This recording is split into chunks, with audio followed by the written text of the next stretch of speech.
You're pardoning people, you have no idea what their case is. You don't know anything about it. Well, what a coincidence that he just so happens to be in business with your company, World Liberty Financial, and has cashed into you $2 billion. Donald Trump gave an interview that was aired on 60 Minutes last night. And I want to remind you, he's going to remind you, but I want to remind you that they settled, CBS settled. The executive producer of 60 Minutes stepped down because of the settlement that CBS made with Donald Trump of $15 or $16 million because they edited an interview with Kamala Harris during the election.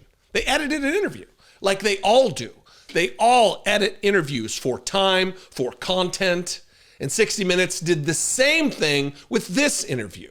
The same thing they paid Donald Trump for relative to Kamala Harris, they did in this interview with Donald Trump. Should Kamala be seeking a settlement with CBS for $15 or $16 million because they edited an interview with Donald Trump? I'm going to play 3 clips here. One is him talking about this settlement.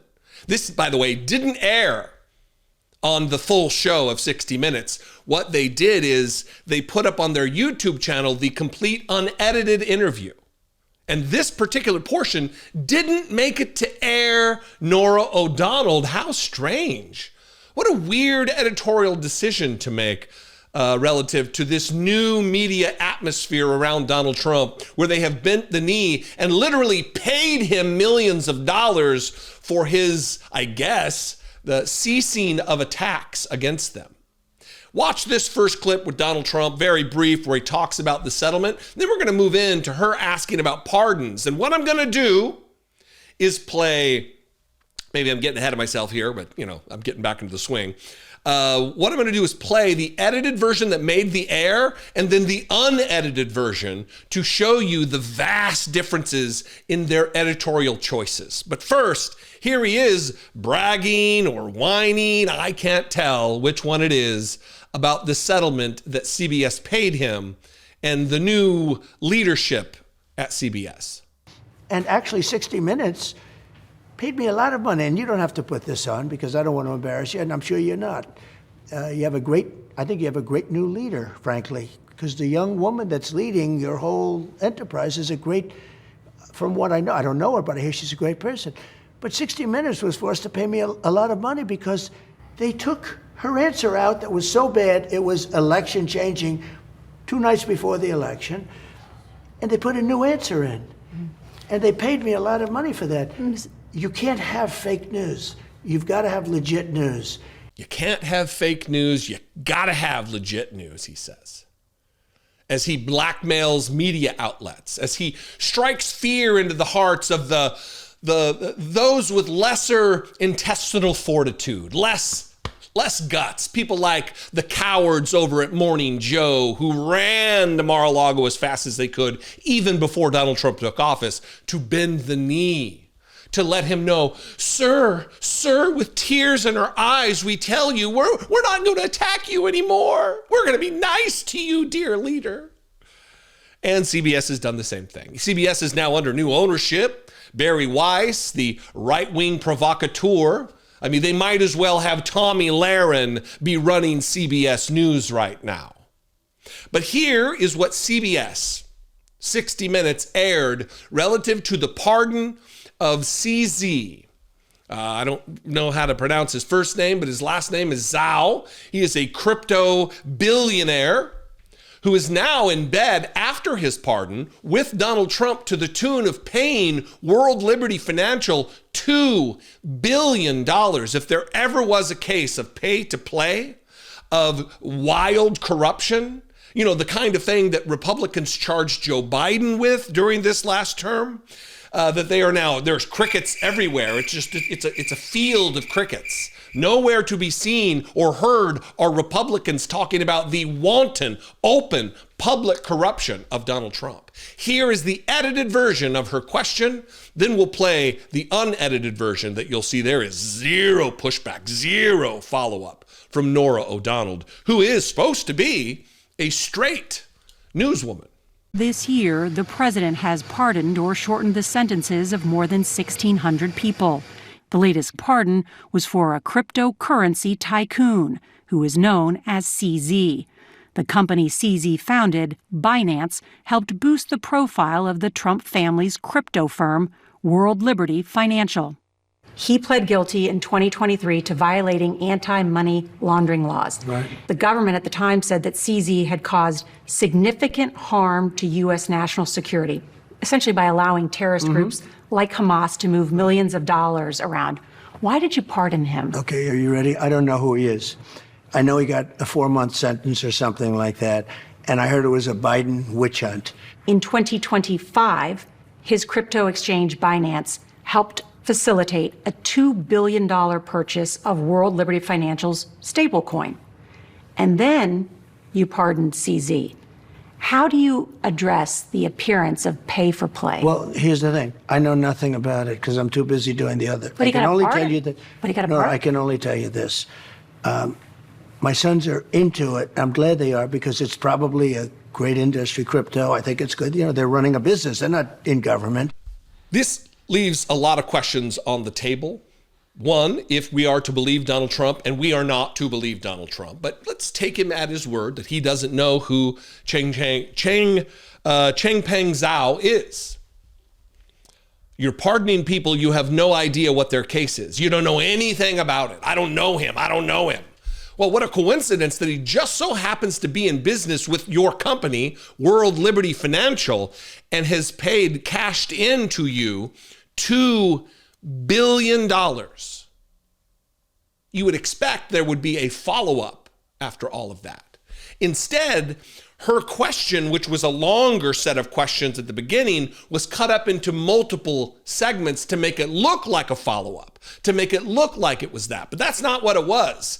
Here, in all of its glory of about 3 minutes and 45 seconds or so, 3:25, excuse me, you can skip ahead. There'll be a timer if you've already watched it, or if you're not into watching the whole thing, you can just skip ahead to my analysis or commentary at the end here. But here's 3 minutes and 25 seconds. That clip that you just watched was 117. That also included B-roll and her voiceover. It wasn't just the questioning. This is what they've brought to us. This is the new 60 Minutes. Watch this. But I don't listen to people that are stupid. Go ahead. This is a question about pardons. The Trump family is now perhaps more associated with cryptocurrency than real estate. You and your sons, Don Jr. and Eric, have formed World Liberty Financial with the Witkoff family, Right. helping to make your family millions of dollars. It's in that context that I do want to ask you about crypto's richest man, a billionaire known as CZ. He pled guilty in 2023 to violating anti-money laundering laws. Right. The government at the time said that CZ had caused significant harm to U.S. national security, essentially by allowing terrorist groups like Hamas to move millions of dollars around. Why did you pardon him? Okay, are you ready? I don't know who he is. I know he got a 4-month sentence or something like that, and I heard it was a Biden witch hunt. In 2025, his crypto exchange Binance helped facilitate a $2 billion purchase of World Liberty Financial's stablecoin. And then you pardoned CZ. How do you address the appearance of pay for play? Well, here's the thing. I know nothing about it because I'm too busy doing the other. But he I can got a only pardon. tell you that. But he got a no, pardon. I can only tell you this. My sons are into it. I'm glad they are because it's probably a great industry, crypto. I think it's good. You know, they're running a business. They're not in government, and they're good. My one son is a #1 bestseller now. My wife just had a #1 bestseller. I'm proud of them for doing that. I'm focused on this. I know nothing about the guy other than I hear he was a victim of weaponization by government. When you say the government, you're talking about the Biden government. It's a corrupt government. Biden was the most corrupt president, and he was the worst president we've ever had. I only care about one thing. Will we be #1 in crypto? Crypto has turned out, and in that sense, I've been right. Crypto's turned out to be a massive industry, if you want to call it that. And I'm very proud to say that we are far and away ahead of China and everybody else. Now, China's getting into it very big right now. If you want to go after people, you're going to kill that industry, and it'll be very bad. Tremendous number of jobs. I campaigned positively on crypto, very openly. I campaigned. Biden campaigned against it. When Biden found out that I was getting like 100% of the crypto vote, which was a lot, he switched totally, and he went in favor of crypto. They went totally in favor. They had many people under indictment. They let them all go. They let them all go. You know that. Many people were under indictment. Biden was a corrupt president. Biden went all in on crypto at the very end because he thought he could get some votes. It didn't work. They voted for me. I want to make crypto great for America. That's the only thing. I don't want to have somebody else have crypto and have China be number one in the world in crypto. Because in crypto, it's a kind of an industry where basically you're going to have number one and you're not going to have a number two. And right now we're number one by a long shot. I want to keep it that way. The same way we're number one with AI, we're number one with crypto. And I want to keep it that way. I know my time is limited with you, so I want to be respectful of you, Mr. President. The issue of political violence I want to get to, because you were nearly assassinated. Yeah. Moved right in to political violence. Didn't ask a follow-up, didn't push back, didn't have the facts at the ready, apparently, Norah O'Donnell, to re-ask the question about pardoning someone who paid you $2 billion to push back even gently against the absolute nonsense that Donald Trump has nothing to do with the business that his sons run. They're not in business with themselves. That $2 billion isn't Don Jr.'s and Eric Trump's. It's Donald Trump's. And we, the people, deserve pushback on a question like that, on an answer like that. Because we don't have personal access to the President of the United States. We're not able to sit down and ask questions of Donald Trump directly. That's your job for us, Norah O'Donnell. You are there in our stead. You have protections under the Constitution of the United States and the First Amendment for that very reason. And instead, this is what we got.